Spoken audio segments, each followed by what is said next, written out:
Hello so guys, welcome to our YouTube channel VS मेडियो classes.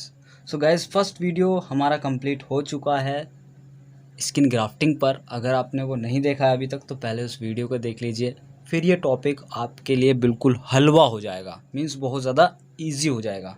Okay friends, सो शुरू करते हैं आज का टॉपिक। आज का टॉपिक है हमारा difference between partial thickness skin grafting and full thickness skin grafting. इन दोनों का मतलब डिटेल में फर्स्ट वीडियो में बता चुका हूँ, तो बार बार मैं नहीं कहूँगा कि फर्स्ट वीडियो देखो। अगर आपको ये डायरेक्ट समझ में आता है तो ठीक है, अगर नहीं समझ में आ रहा है तब तो आपको वीडियो देखना ही पड़ेगा, ठीक है। सो सबसे पहले बात करते हैं फर्स्ट डिफरेंस की। तो जैसे कि इसकी डेफिनेशन ये होती है कि भाई पार्शियल थिकनेस स्किन ग्राफ्टिंग जो होता है वो हमारा, उसमें हमारा एक तो एपिडर्मिस होता है और उसमें पार्ट ऑफ डर्मिस होता है, मीन्स पार्ट ऑफ डर्मिस, ये मेन पॉइंट है। पार्ट ऑफ डर्मिस हम लेते हैं। इसमें क्या होता है, इसमें आपका एपिडर्मिस तो होता ही है, दोनों में है, लेकिन ये जो डर्मिस है ना, इसमें डर्मिस होल होता है, ठीक। इसमें पार्ट है, इसमें कंप्लीट डर्मिस है। ये पहला डिफरेंस होता है आपका। दूसरा डिफरेंस है हमारा कि जो पार्शियल थिकनेस स्किन ग्राफ्ट है ना, हम इसको लार्ज अमाउंट में ले सकते हैं, इसको मीन्स बड़ा ले सकते हैं हम, काफ़ी बड़ा हम पार्शियल थिकनेस स्किन ग्राफ्ट ले सकते हैं, जबकि हम फुल थिकनेस स्किन ग्राफ्ट को इतना बड़ा नहीं ले सकते, उसको लिमिटेड अमाउंट में ही ले सकते हैं। अब इसका रीज़न आगे बताऊंगा। देखिए, इसका रीज़न वैसे यही है। After taking the graft donor site is dressed with non sticky dressing. Means जब आप यहाँ से ग्राफ्ट ले लोगे, जब आप पार्शियल थिकनेस स्किन ग्राफ्ट लेते हो तो वहाँ पर सिर्फ आप ड्रेसिंग करके छोड़ देते हो, नॉन स्टिकी ड्रेसिंग करते हो और छोड़ देते हो बस। लेकिन जब आप फुल थिकनेस स्किन ग्राफ्ट लेते हो तो वहाँ पर तुम्हें पार्शियल थिकनेस स्किन ग्राफ्टिंग भी करनी पड़ती है। इसीलिए यही इसका रीज़न है कि आप इसको लिमिटेड अमाउंट में ही लेते हो। क्यों? क्योंकि अगर यार आप ज़्यादा लोगे ना तो फिर ज़्यादा पार्शियल थिकनेस स्किन ग्राफ्टिंग करेंगी, तो ये हो जाएगा कि एक जख्म को भरने के लिए कई सारे और जख्म ताजे करने पड़ेंगे, है ना। तो मकसद यही है कि बस ज़्यादा बड़ा ना लें, थोड़ा सा लेंगे और उस पर पार्शियल थिकनेस स्किन ग्राफ्टिंग करके, सुचरिंग करके ड्रेसिंग कर देंगे। फोर्थ डिफरेंस क्या है? फोर्थ डिफरेंस है जी इसमें हमारा, इसमें क्या था बेसिकली, रिजेक्शन ऑफ ग्राफ्ट का जो चांस है वो कम होता है पार्शियल थिकनेस स्किन ग्राफ्टिंग में। रिजेक्शन का चांस कम क्यों होता है? कम इसलिए है क्योंकि पहली बात तो पार्शियल है, फर्स्ट वीडियो में भी ये सारी बात बता चुका हूँ। क्योंकि ये पार्शियल है, जब पार्शियल है ना तो इसको कम ब्लड की नीड है, तो जब कम ब्लड की नीड है तो इसलिए इसका रिजेक्शन भी कम होता है। लेकिन इसका थोड़ा सा एक डिसएडवांटेज ये है कि इसका जो कलर है ना वो पुअर कलरेशन होता है, पुअर सेंसेशन होता है, पुअर स्ट्रेंथ होती है। जब ये सन के एक्सपोजर में आता है ना तो इसका जो रंग है वो काला पड़ जाता है, इसीलिए इसमें कॉस्मेटिक वैल्यू आपकी कम होती है। अब इस पॉइंट को इससे कंपैरिजन करते हैं। इसमें रिजेक्शन ऑफ ग्राफ्ट कम है, इसमें रिजेक्शन ऑफ ग्राफ्ट ज़्यादा है। ज़्यादा क्यों है रिजेक्शन ऑफ ग्राफ्ट? क्योंकि ये क्या है, कैसा होता है, फुल थिकनेस, ये थोड़ा मोटा ग्राफ्ट होता है। जब ये मोटा है तो इसको ब्लड भी ज़्यादा चाहिए, और जब इसको ब्लड ज़्यादा चाहिए तो इसका मतलब इसको खाने की ज़्यादा नीड है।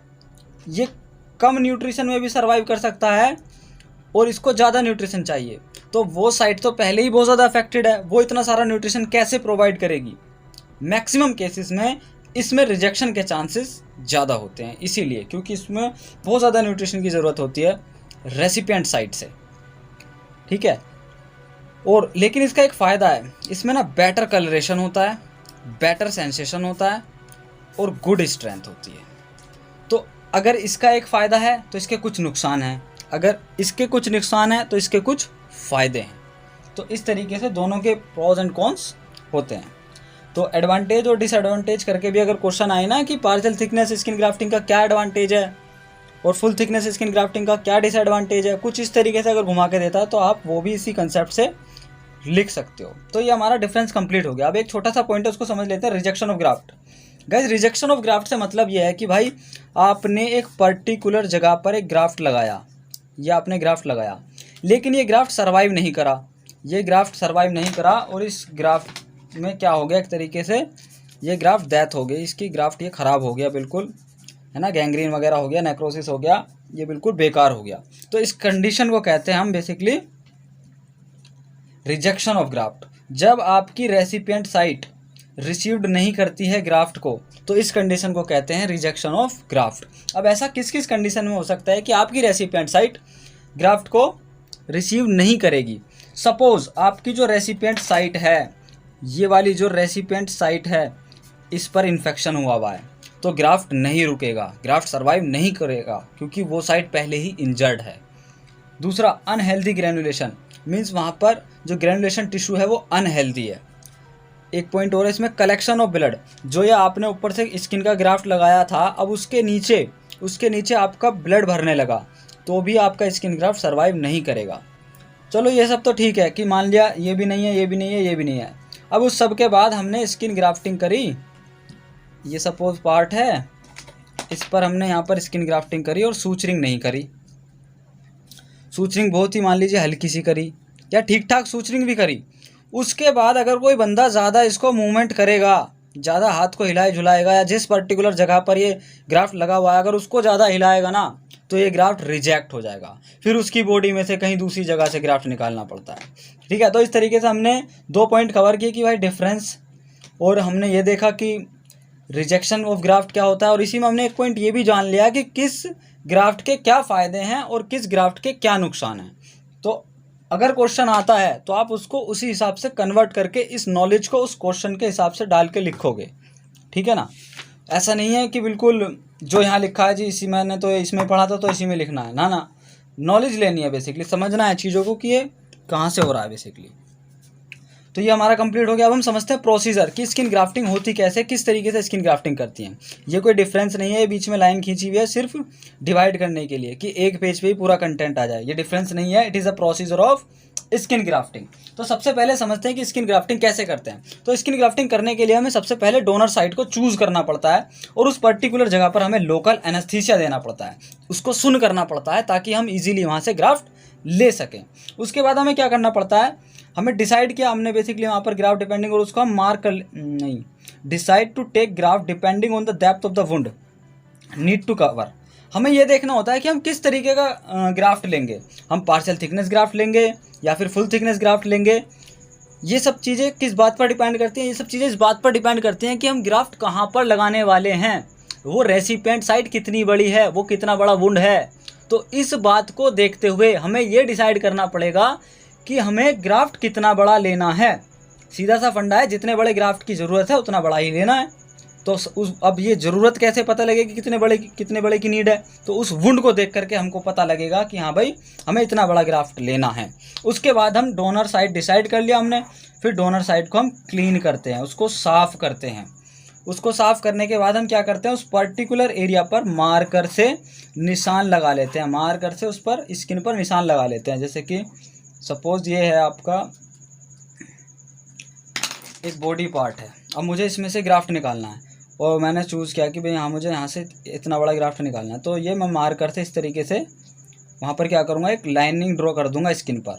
जब हम ग्राफ्ट निकालेंगे हम्बीज नाइफ से या फिर आपका सर्जिकल ब्लेड से, तो बस इसी मार्क के अकॉर्डिंग हम वहाँ से ग्राफ्ट उठा लेते हैं बेसिकली। तो क्या करते हैं उसके बाद फिर हम थोड़ा सा कोई लुब्रिकेंट वगैरह अप्लाई करते हैं। उसके बाद हम स्किन को थोड़ा खींचते हैं ताकि जब हम ग्राफ्ट लें तो वो एकदम से इधर उधर मीन्स सिकुड़ ना जाए। तो स्किन को थोड़ा सा टाइट करके रखते हैं, खींच करके रखते हैं, है ना। ऐसे स्किन को खींच करके रखेंगे और दूसरी तरफ से ऐसे धीरे धीरे ब्लेड के साथ उसको निकालते रहेंगे। या आ गया आपका हम्बीज नाइफ। हम्बीज नाइफ के साथ हम क्या कर देते हैं, उसको रिमूव करते हैं, बहुत ही पतली सी लेयर निकालेंगे अगर हमको पार्शियल थिकनेस स्किन ग्राफ्टिंग करनी है। फिर उसको धीरे धीरे रोल करने लगते हैं। रोल इसलिए करते हैं ताकि वो फ्लैट रहे, है ना, उसको फ्लैट रखने के लिए। अगर रोल नहीं करेंगे तो एकदम से इधर उधर ख़राब हो जाएगी वो, तो उसको रोल करते हैं।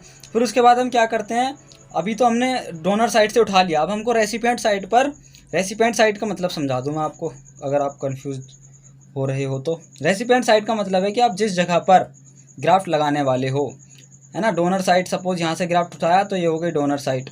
अब इस ग्राफ्ट को आप लेकर के यहाँ पर आ रहे हो तो this is your recipient site.